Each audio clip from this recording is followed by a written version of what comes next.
What do you think would happen if Christians started living like Christians were supposed to live?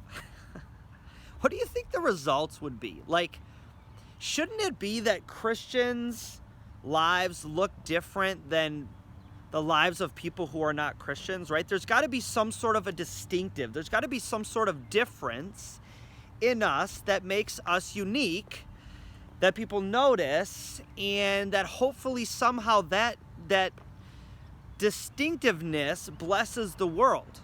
Now it's not easy because we mess up all the time, and we're told Christians are supposed to be in the world but not of the world, which is kind of tricky because it's like, so that means I'm not supposed to be so far from the world, so secluded, so way out there that no one even knows I'm there, right? I am supposed to be in the world. I'm supposed to be a part of this wonderful world that God created, but I'm not supposed to be of the world. I'm not supposed to be simply assimilated so far into the world that I'm just like everyone else. I walk like everyone else. I talk like everyone else. I do everything like everyone else. Like, there's nothing unique about me. That's when we become like that, we just sell out. We're not truly Christian, right? So it's tricky, right? How do we do that?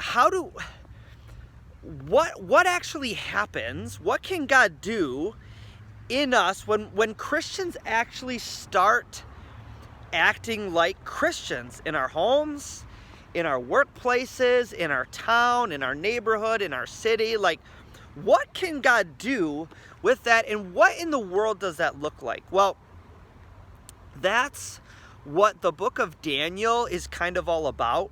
We're going to be studying Daniel this Sunday during our sermon. It's going to be our last week in studying the period of the exile as we walk through the whole Bible in a year.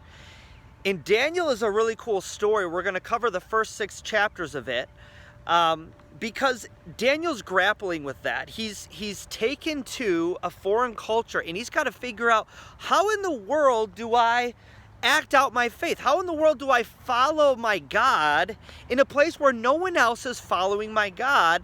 And if I'm faithful to God, what's going to, can God do anything through that, right? Or should I just completely assimilate? Daniel and his friends have to figure that out, and they wrestle with that. And the message that comes out of that, the encouragement that comes out of that is pretty wild. And so we're going to walk through that this Sunday. And so one of the things that I've done is I'm going to make this available on the newsletter, but I've given an overview of the book of Daniel. It's like a little study sheet, since I won't be able to cover all the details in the book, for you to check out, and you can kind of get the forest among the trees.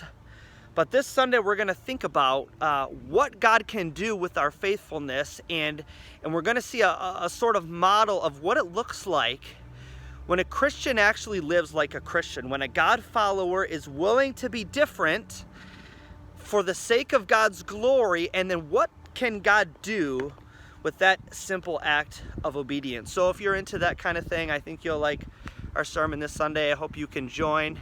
Check out, read the book of Daniel if you can. Try to get through at least the first 6 chapters a few times through, and we'll enjoy our time. And then we've got our Sermon 2.0 group. We can ask questions and have conversations after that. All right, look forward to seeing you on Sunday.